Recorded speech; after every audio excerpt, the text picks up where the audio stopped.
Hey, everybody. Welcome to the Sunday night special episode of Motor City Metrics. I am the host, Chris Brown. Alongside me is Yoop. We've also got Mike Papchak joining us. Mike, welcome to the party. Uh, our typical host, Rogelio, is currently bowling. That's his Sunday night gig. So he couldn't get here on time to join us, but we're going to go with it anyway.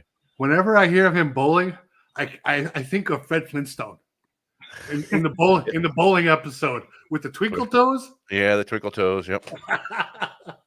Every good show needs at least one bowling episode. That's right.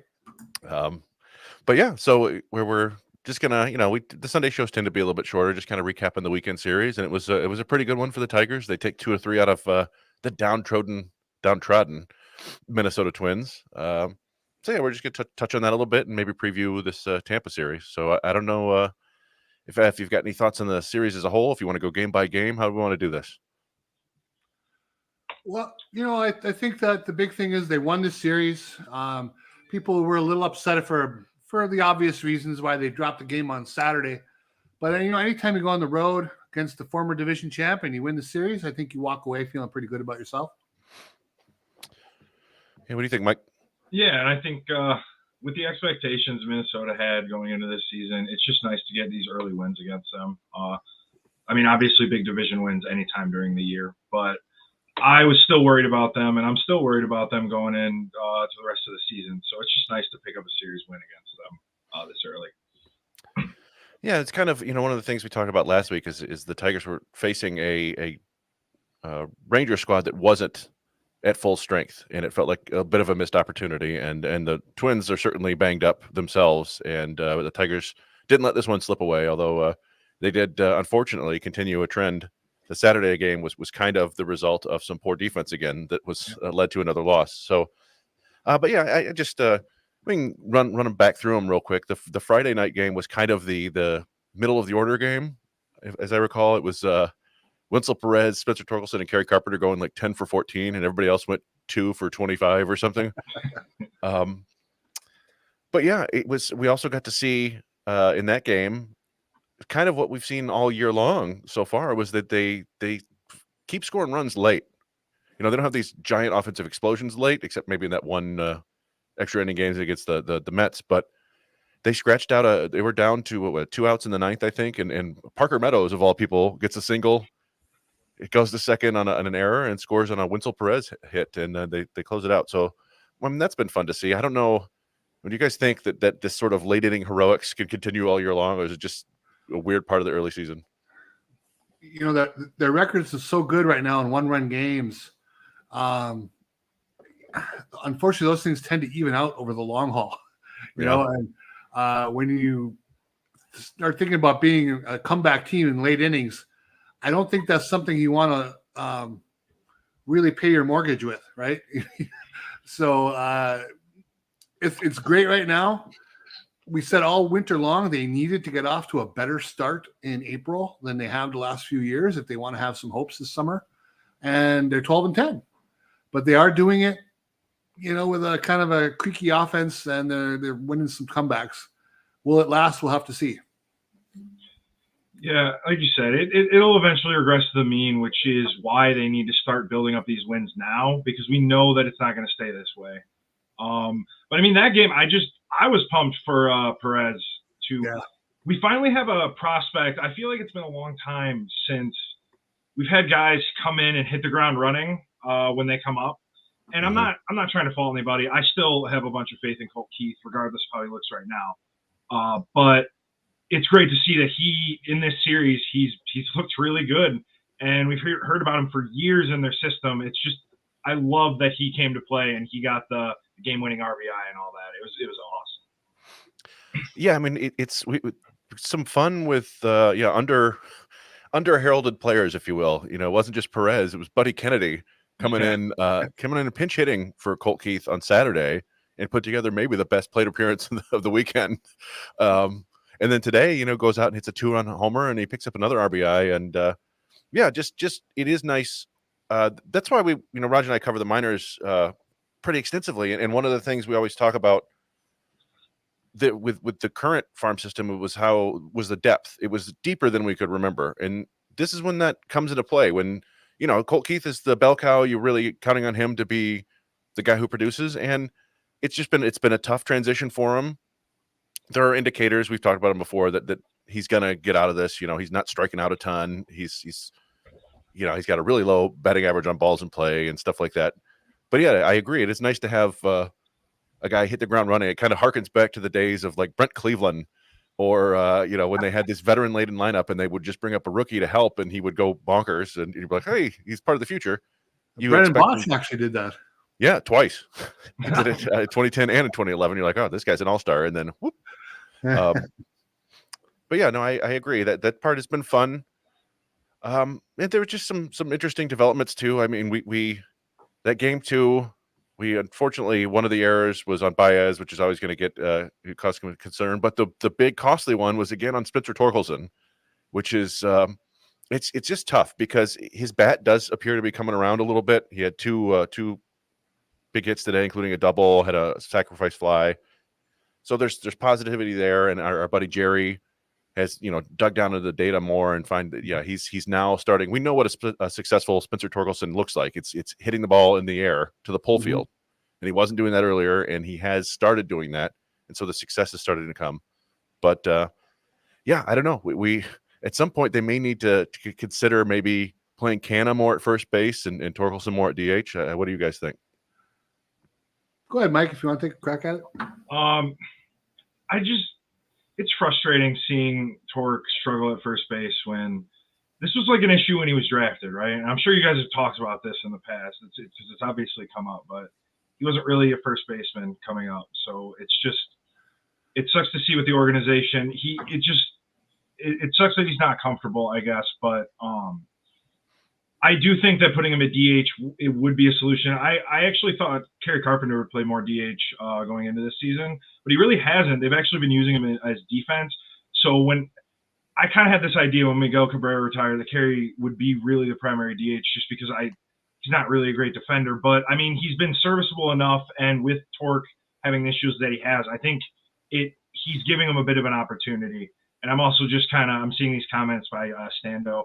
I do think Carrie Carpenter is the real deal, and I don't think it's a fluke he's ahead right now. But with him also being able to not be terrible defensively, I think it might be a good idea to start playing Canna first base more. I've always said that if he hits, he'll play, right? Yeah. So I think if he hits, he'll be the first baseman. I don't think there's going to be I doubt there's much chance of anything different at his age. I think they'll keep him at first base. I think they live with the growing pains. They hope that he can get incrementally better. He muffed one the other night right through the wickets, and it was costly. A couple of his other errors this year really haven't cost the team all that much. It's just they looked ugly. That's fine. He has, I think, a confidence issue. And Chris talked about it last Thursday. He hesitates a little bit on where to throw the ball. And that's something that you would hope as he's out there longer and he plays another X amount of seasons at first base, that kind of stuff gets ingrained in him. But again, I just think the whole thing is, even if he just shows modest improvement, it all comes down to if he hits. He hits, he'll play. A couple things come to mind. Number one, remember the Tigers drafted Torkelson as a third baseman and tried him there through low A and high A, right? Which I think mostly goes to tell you what we were working with the previous front office. And it was either they were delusional about his ability, or they really didn't want to be branded as the team that drafted the first baseman first overall, first first base, which either way is absolutely silly. But I will say, from having gone down to the games and watched batting practice, watched infield, it's not like Torkelson's not trying. Every time I'm down there, he's practicing his ass off. Like, he's taking ground balls from 10 feet away with a tiny glove and doing everything he can. He's working hard at it. It's a tough game, and I do think it's a combination of, like what you mentioned, is I think there's like a switch. He may be thinking about what he needs to do, and then as soon as the ball actually comes to him, he's like, "Oh, okay," and then it just so maybe a little bit more time there. And obviously, it's not a world-ending issue right now, but it's been tough to see him struggle there at first base. That's traditionally a position where you don't pay too much attention to the defense there, but that's mostly because a lot of first basemen are pretty sure-handed. Although we did live through the Prince Fielder era, which was tough. I did want to, there's a comment here from Deadly Ninja Bees. I'll pop it up right here. It's kind of fun. Is Wenceel Perez, Willie Castro with plate discipline? And that is an interesting comment because we did see Willie Castro, pardon me, all this series. I don't know. What do you guys think? Is there a comparable player there? That's a reasonable comp, right? I mean, they both have some offensive skills, but Willie, he takes a walk once a month, and maybe Wenceel can take a walk once a week, or maybe a little more than that. So,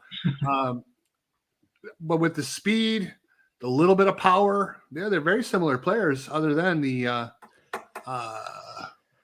pitch recognition. Yeah, and they both have defensive issues, shall we say? The Twins are at least attempting to play Willie Castro on the infield and even on the left side of the infield, I think, because they're kind of out of options. But yeah, Perez got hit with an error this weekend too in the outfield. He's kind of uncomfortable everywhere but the batter's box. I mean, like you've said though, if he hits, he'll play, right? Yeah, 100%. At this point, yeah, you want to. It's limited sample size, but you do wonder if we might start seeing a little bit more Buddy Kennedy and Wenceel Perez and less, Matt Vierling and Colt Keith for a little bit at least, or Parker Meadows, that they, just trying to spark the offense a little bit. I know they certainly value defense, but when the offense isn't clicking, maybe you gotta, take a minus on that side of the ball for a slight chance of scoring more runs. But one other thing go ahead. Well, I was thinking about Meadows, Yeah. We always know we don't get too fired up about spring training stats, but he was so consistent through the spring. He never had like an 0 for 10 or 0 for 12. He just kept cranking out a couple times on base every game. So I really thought he was going to be okay. I didn't think gangbusters, but I thought he'd be okay. What's he like, 4 for 49 right now? Yeah. And that's starting to build up. People are starting to talk about, is he going to wreck his confidence? To me, as long as the team is playing well, they can live with it. Keep trying. But I guess it comes down to how they feel his at-bats look.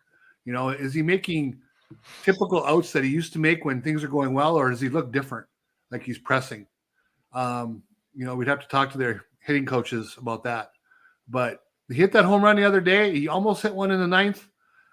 Saturday, maybe it's starting to come around. We'll just have to see. Yeah, the thing about the spring training obviously is that they're just not really necessarily game planning to get you out. And Right. One thing that we've seen a bunch and saw it today is the teams are really just targeting Meadows with elevated fastballs. And he was up 3-1 in a count early today and chased a fastball that was 4 or 5 inches above the strike zone. Yep. And then struck out. And I don't remember him doing that much in the minors. Honestly, I didn't.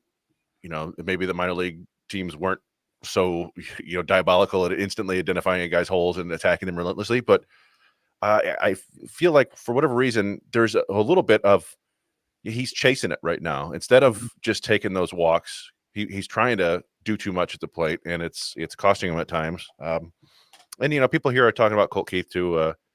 Joe Hill here says, "What is it? Just me or watching Keith? His mannerisms, body posture at times. He seems to be battling some confidence issues too." And of course, Deadly Ninja Beast follows with, "He looks tighter than a dolphin's butt." Do you guys have any opinions on that? Do you think Keith is pressing a bit? I mean, we've kind of already been talking. We've only been on the show really a couple minutes. We've already brought up like confidence. I think when the offense starts out as poor as it did, with needing all those late game heroics, especially in the first couple of series, I think guys, I'm not saying they skated by, but I just think that it kind of sometimes gets lost that, you're winning these games, they have an above 500 record, but confidence, I do think is a big thing with Colt Keith. Like he was given a longer leash, right? Like the contract told you like, hey, we're going to let you do this. We know you may struggle, but like, I'm not worried about him, but I do think that his confidence is definitely part of it with Cole. I am waiting on him to turn on one. Mm-hmm. Seems like the best swings we've seen from him so far.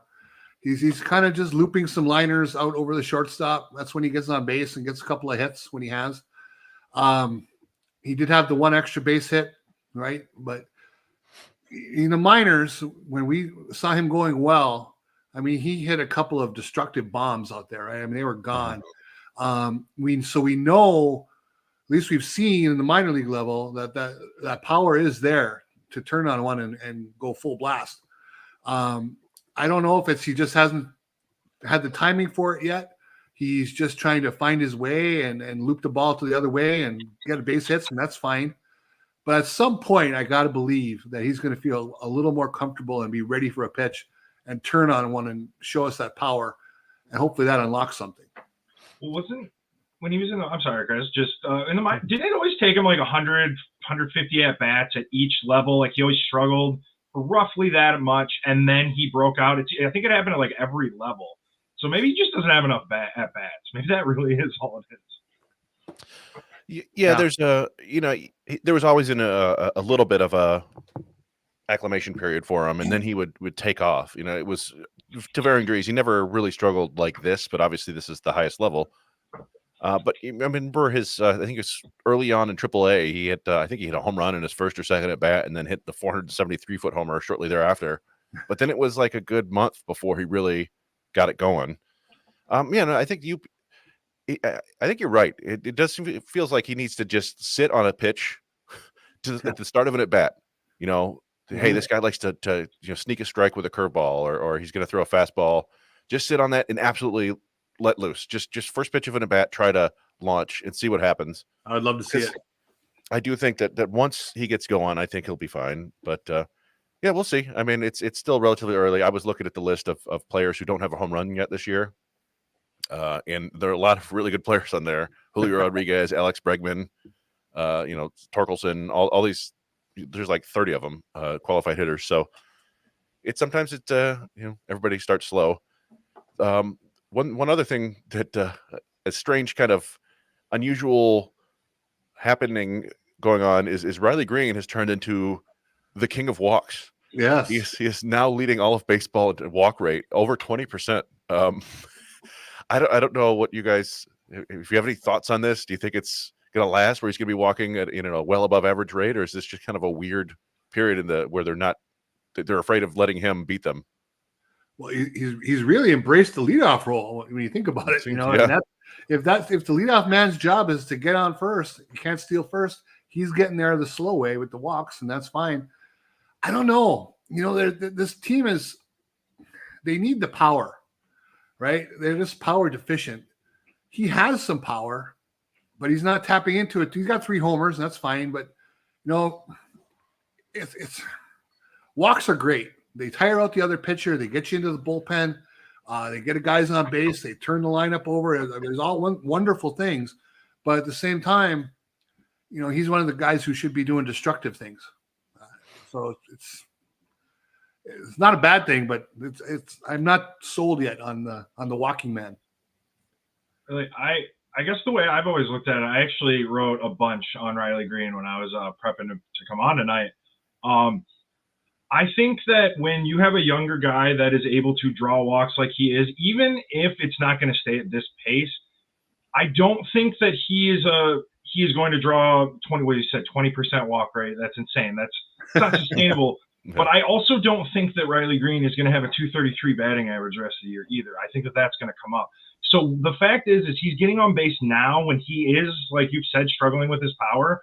Once his power starts to come back, he's built a cushion where guys are going to have to throw him strikes.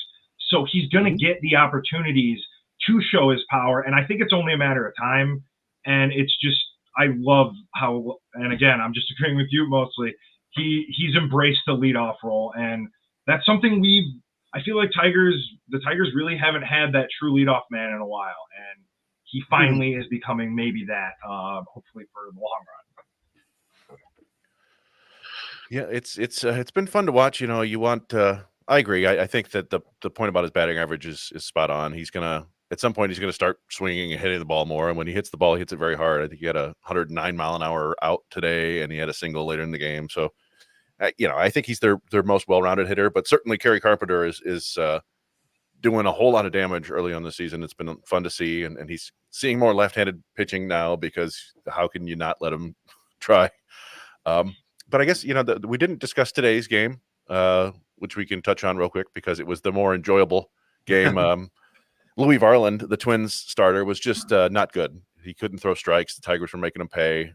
2 runs in the first, and then that Buddy Kenny homer later. And meanwhile, I guess we haven't touched on the starting pitching at all over the weekend, but it was pretty darn good. Flaherty, 10 strikeouts, I think 4 hits, 2 earned runs, 4 total. Olsen was kind of B-. Olsen, he wasn't missing a ton of bats. But also wasn't giving up a ton of hard contact. And then Mize today, it was kind of classic Casey Mize. He wasn't blowing people away, but 6 runs or 6 innings of scoreless ball. It's hard to complain about that. Obviously, I'm blacked out here with the Twins, the one team I can never see. So I was doing radio today, which is fun. I actually like listening to Dickerson. I liked that Dickerson was bringing up something. Of course, I like it because he talked about something I talk about, right? Mize's fastball. And he was talking about how Mize, with the little extra tick in velocity and that the pitch is a little more lively than it's been in the past, exactly what we were talking about last week, that he was bringing that fastball into left-handers when he never used to challenge. And if he did, he got crushed a couple years back. And as I said in the offseason, to me, one of the 3 biggest things for this club that I'm watching personally in my interest is what does Casey Mize bring to the table? And that was a good start today. And he's, been pretty consistent so far and looking good. So I'm really excited to see where this is going to go over the next couple of months. I love that he's gotten better every single game so far this year. And every one of his 4 starts, it looks like he's gotten just a little bit better. Mm-hmm. And that's huge. I mean, he's obviously coming back, so he's still even really finding his form. Obviously, he just got his first win. What was it, last start? I have loved seeing improvement because I feel like he was a little bit of a wild card going into this year. You really didn't know what you were going to get in terms of if the stuff was really still there. So the fact that he's still getting better every start, and I feel like there's growth there. Strikeouts haven't been, he doesn't have really all that many. I don't have the exact number in front of me, but I just love that he's improving every start. It's great. Yeah, and we got some more questions in here. Somebody was talking about sending Mike Doyle said send Colt Keith down and bring up Jace Young. It's a little early for that. Jace Young did hit a 3-run homer today. He also committed 2 errors in the 9th inning that almost cost them the game, and he's also striking out over 30% of the time in AAA. So not quite ready for the big leagues, I wouldn't say. He was striking out 40% earlier, right? So yeah, I looked; it was like 31% today. So yeah, I mean he's doing what he does. He's walking double-digit rate. He's hitting for power. He just hasn't downloaded AAA pitching quite yet. And the fielding, he's been solid for the most part. And then today it was 2 really, really bad errors. They were relatively simple plays, and the ball just scooted right by him. So that homer today was a nice, memorable 444 feet. Yeah, he crushed that one. It was yeah. Raj got that clip for us today. And what else do we have? Yeah, the Deadly Ninja Bees as saying the catching position is providing nothing right now. Yeah. That is,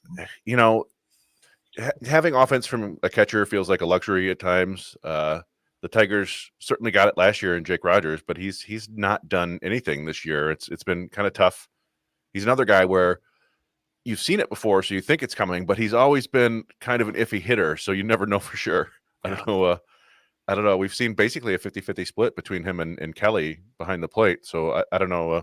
You guys have any confidence that Rogers is going to figure this out and be more like the hitter he was last year? I mean, catchers, I have the stats right in front of me. I was doing this. Catchers combined for the Tigers this year, batting 138, 188, 225. 2 home runs, 4 walks, 26 strikeouts, 11 hits, and 80 at-bats. It's rough, and the only real options, they don't really have any options in-house. Dylan Dingler, is not lighting the world on fire in the minors right now. So I'm really worried about the catching position, and I don't think Jake Rogers can bring it back. I feel like his best case scenario was Adam Dunn. That's what I saw last year. I was like, man, crush 35, 40 homers and bat 200. I'm cool with that. But he's not even to that point yet. He can't make enough contact to do that. So it's a bummer. I was really excited for Carson Kelly after spring training and after the end of last year. But the catcher, I think that if they keep a winning record, they're going to need to find some outside help at catcher. I don't know where it is, but you can't have those stats on a team that's competing at all. That's bad. Yeah, I mean, the AJ Hinch always says, that the most important thing for the catcher to do is catch a winner, and they've been doing a decent amount of that, right? They're 12-10, but I agree. I mean, something has to improve there. They can't have two guys with 50 or below WRC plus going out there. But I think, it's funny you brought up Adam Dunn, because I used to, I forgot what I called it, but I was trying to create a stat for Jake Rogers. It was like the Jake Rogers quadrophenia or something like that, where it's an Adam Dunn hat trick, which is a home run, walk, and strikeout in the same game, but adding in a caught stealing. And then I gave up about 10 minutes in, because I was like, I don't know how to do this, but I'd have to go back and find the actual name for it. But I mean, he's a 3 true outcome kind of hitter. And I don't know. I think we've seen some indications that there's been some limited research out there already that maybe the ball is messed up again this year and it's not flying as much as it did last year, which would be a bummer, because that seems to happen every single year. It's up, it's down, it's up, it's down. Depends on what stadium you're in. Where they sent the lively balls. It's true. I forgot about that. Oh God. But you do hope that Jake Rogers will at least find his swing at some point to where he can hit a few home runs. And I mean, that's all you really want from him, right? You just old school, bottom of the order, hit a dinger when nobody else is doing something. Last year I felt, again, not a hitting coach, so what I got to say is just what you eyeball on TV. I thought he was really, really a big uppercut swing early in the season last year. Almost comical level. And I thought, to my eye, he leveled it off a little in the second half when he was hitting better.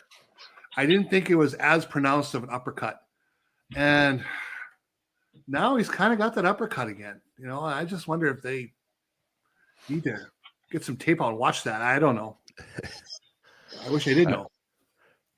I think it's, swings are hard to maintain, right? And hitters will take 5,000 swings in a season in batting practice and stuff like that, and they'll make subtle changes they don't even notice until it's too, like, what happened? But yeah, I mean, I agree. Like, a lot of swings don't look quite right now. We talked about Colt Keith, we talked about Torkelson, we talked about Jake Rogers. It's Meadows. I don't know. Yeah, Meadows. They're all searching for it right now. But again, we're kind of dissecting this for a 12-10 team, which is they're getting closer and closer to that solid start that we hoped they would get, for once, not dig themselves a hole this early. Although Cleveland is just kind of running away with things right now. They're 16-6. I still don't know how much I believe it, but they went out and did the impossible. They swept Oakland. Certainly the Tigers don't know how to do that. But I don't know if we want to have anything more to say about the Twins series. We want to.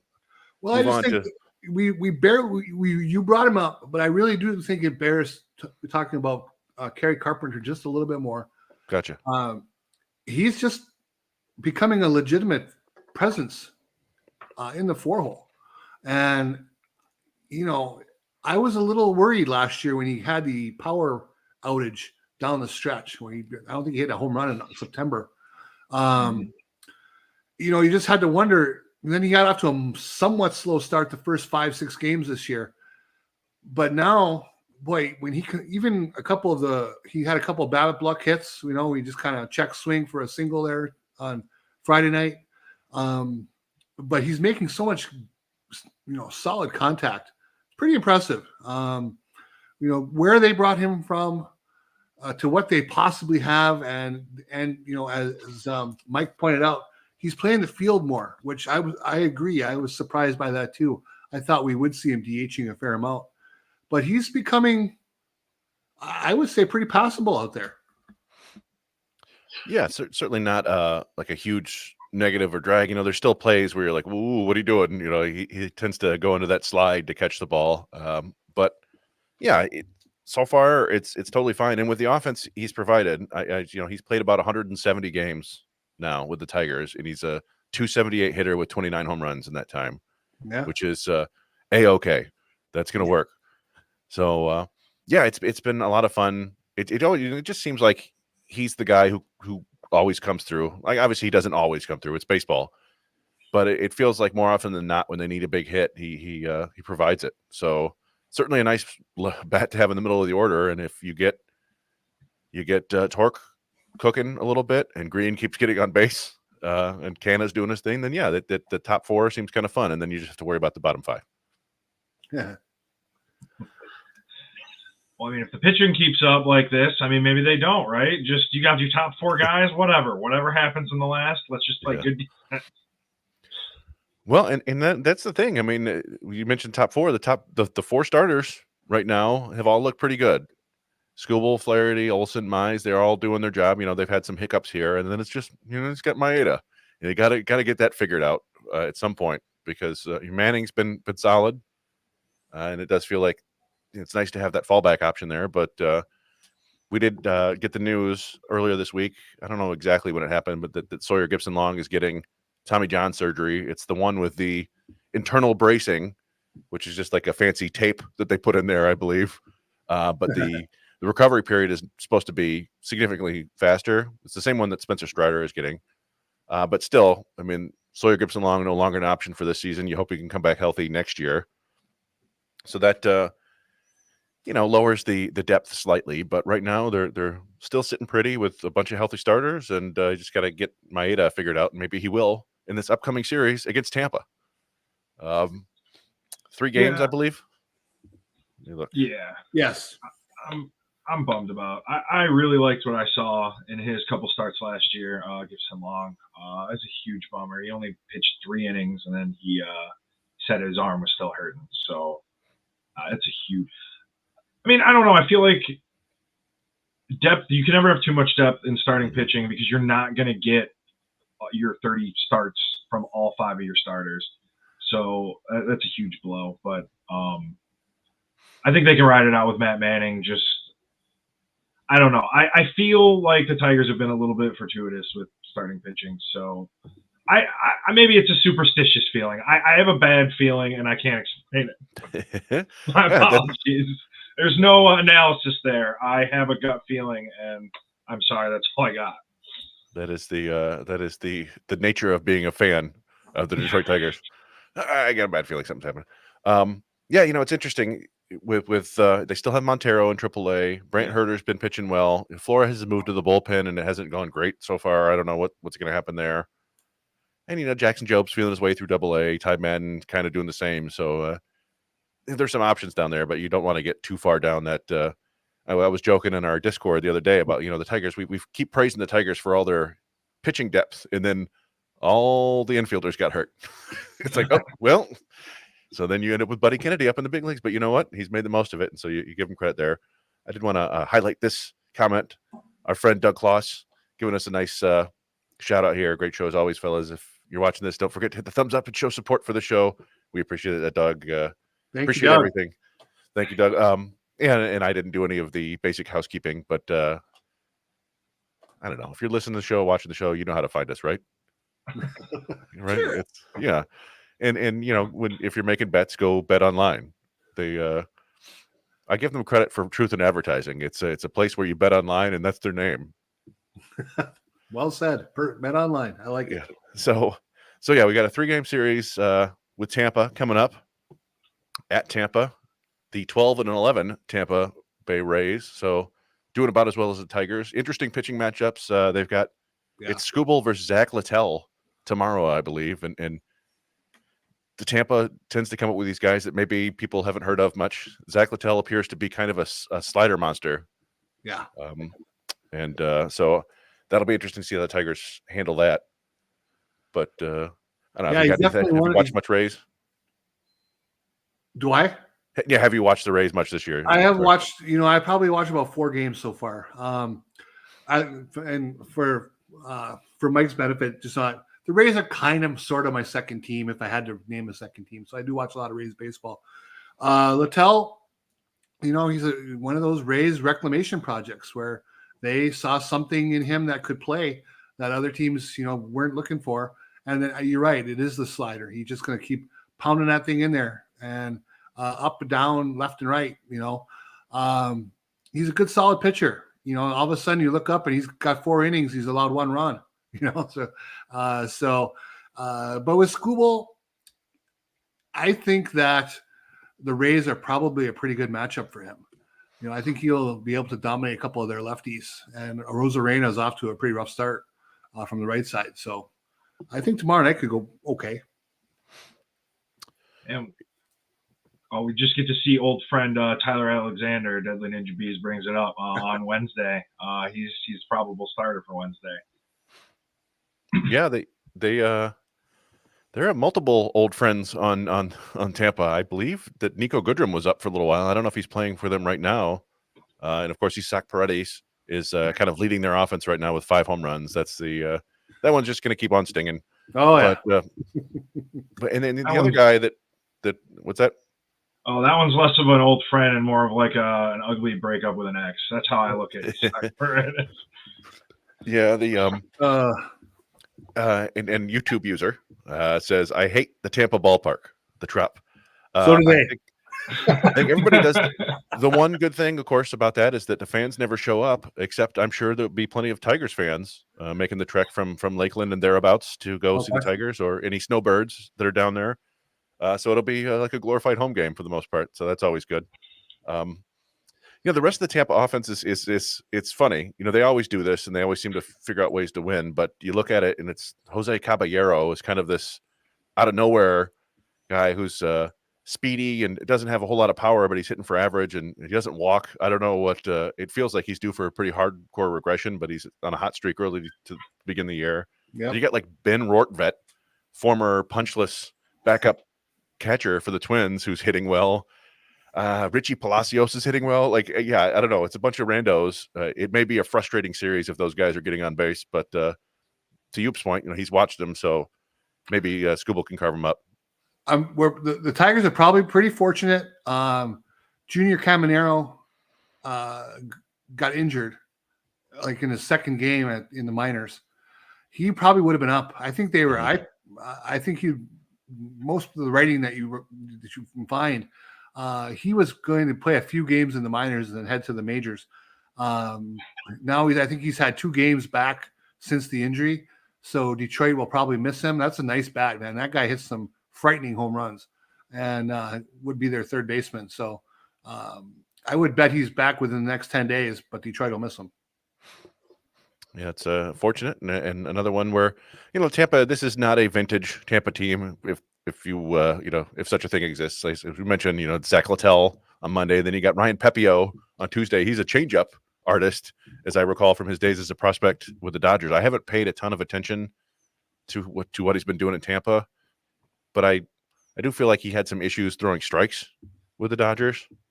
Tampa has a pretty good track record of taking these guys and fixing them, but that one would be interesting to see. And then, as somebody pointed out, that Wednesday game is Tyler Alexander starting against the Tigers. So that's either going to be fun or really frustrating. Yeah, no question. I mean, the guys, we've seen him. He's capable of striking out 9 guys in a row. We did it once. So, but he also has lots and lots of times where he's out of the strike zone. So we'll just have to see what they've done with him. He's got a 4.79 ERA so far. So they haven't exactly quote unquote fixed him, but so we'll just have to kind of see where that goes. Interesting to see where Kenta Maeda lands on Tuesday, right?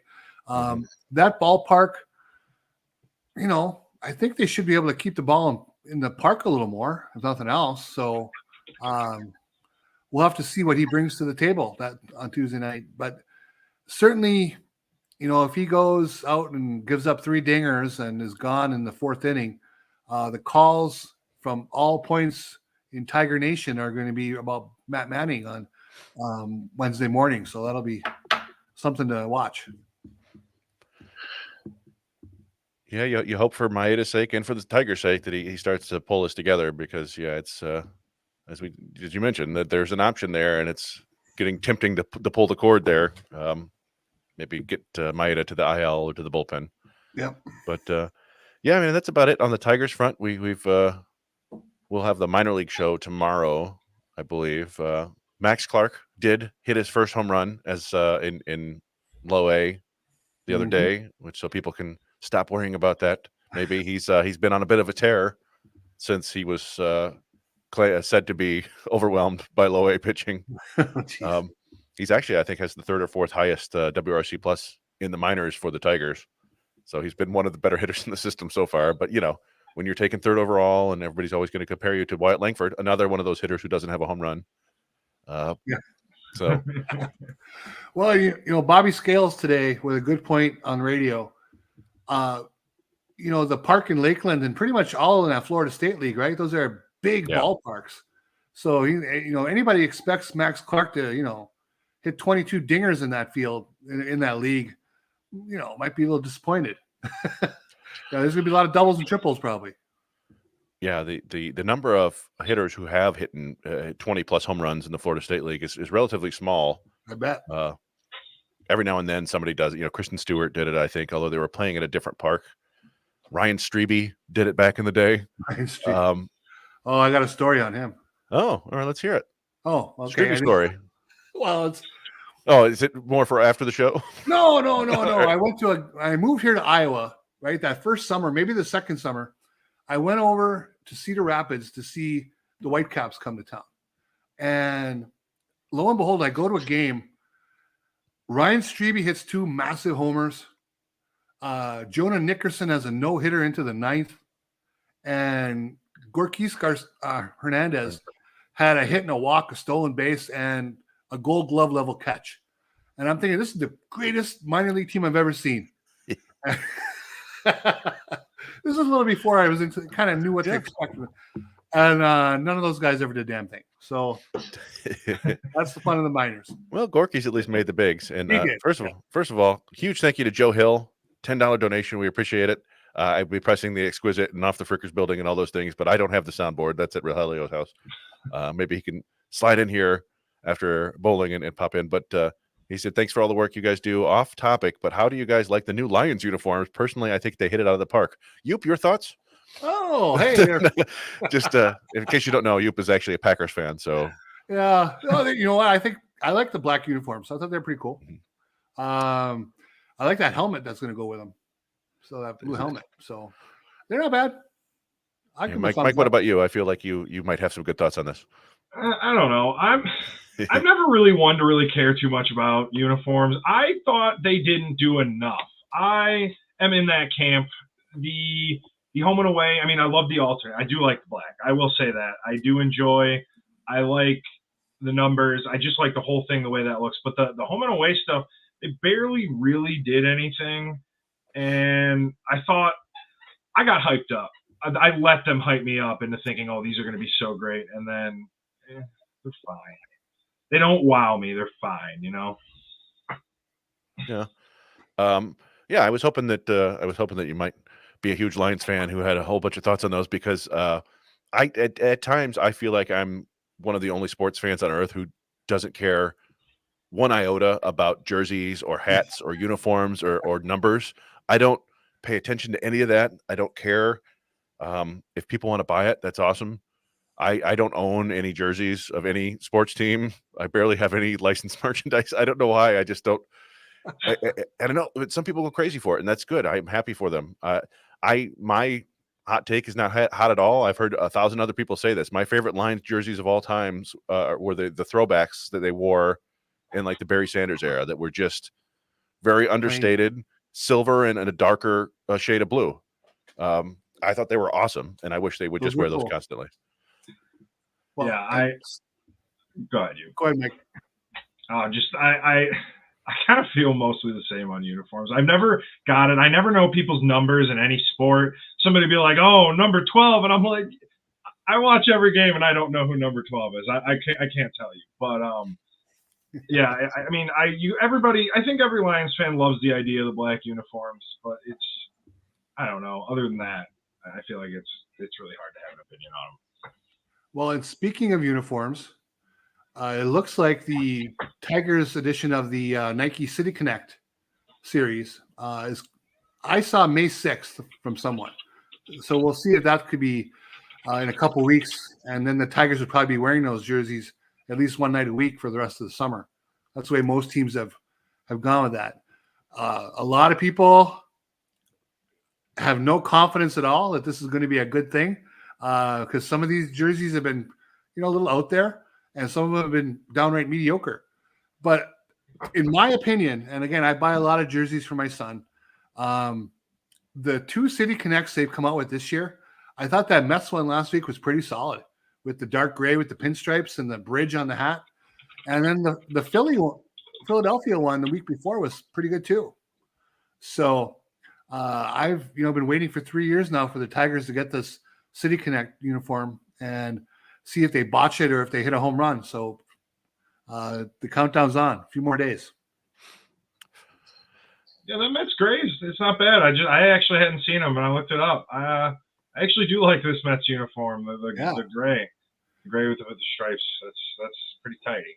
I would usually never get my son a New York uniform, but I think I might get popped out for that one. I like it.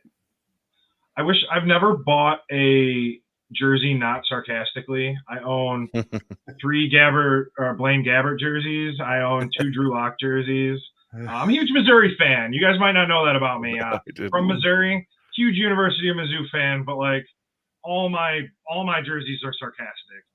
I lied. I got an Alex Smith jersey. I love Alex Smith. But other than that, I think I have a Tigers. I think I have a Ryan Rayburn jersey from a long time ago. Again, all these are very sarcastic purchases. I mean, we've seen some small leaks of what it could be and what it's supposed to be, and I was underwhelmed. Again, I don't particularly care, but the people who've seen it were like, yeah, it's just like a Navy jersey. Yeah. Like, oh, all right. Well, that's something. But we'll find out. Maybe those are all to throw us off the scent. I did want to. Dom Eustace asked a question here, and I wanted to touch on this one. He said, Chris, what can Austin Meadows, I'm sure he means Parker Meadows, do in the field and on the base pass that Baddoo can't do? Because we all know who has the better bat. I will say this. I don't know if Baddoo's bat is actually any better than Parker Meadows. He's certainly done more in the big league level, but he also, since that rookie year, and really just a couple months of that rookie year, hasn't done a whole lot. And he's just kind of being solid in Toledo. And the main thing is that Meadows is just a significantly better center field defender than Akil Baddoo. And arm the numbers. What's that?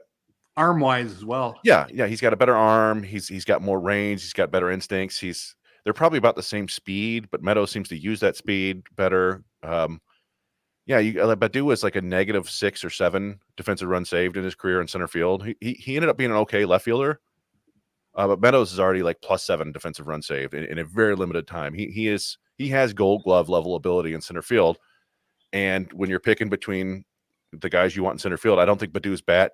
It may be better, but I don't think it's better enough to then have to slide Riley Greene back to center field because he's a better option in center than Baddoo. So that's my thoughts on it. I don't know if you guys. I'd like Akil Baddoo, I always have, but I think Meadows is more important to the long-term future if he can figure it out. I've been a long-time Baddoo fan as well. I think there's a lot to work with there, and I think he got shortchanged with COVID year and with the injury, and didn't get a lot of minor league time because of the Rule 5 draft.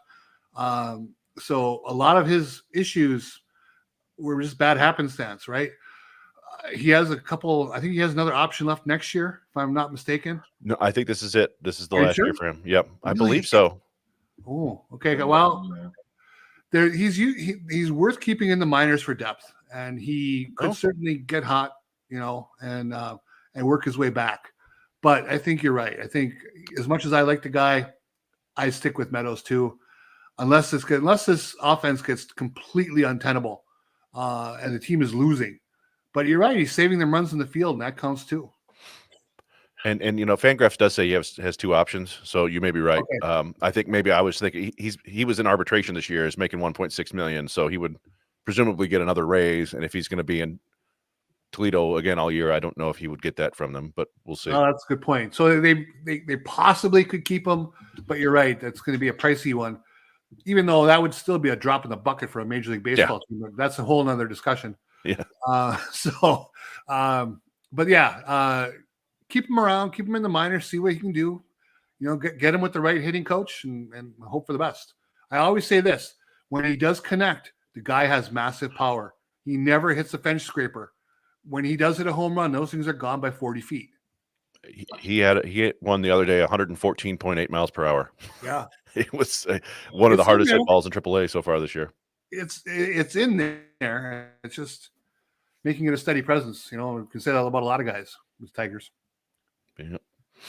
Well, I don't see any more questions here. I don't know if there's anything else we wanted to touch on. We touched on Torkelson, we touched on Greene and Carpenter. We talked about the series coming up.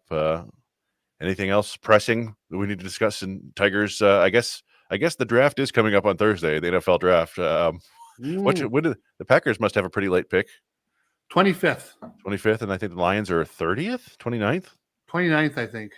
The Packers GM has a track record, though. In his drafts, I think he's only stayed put in the first round once.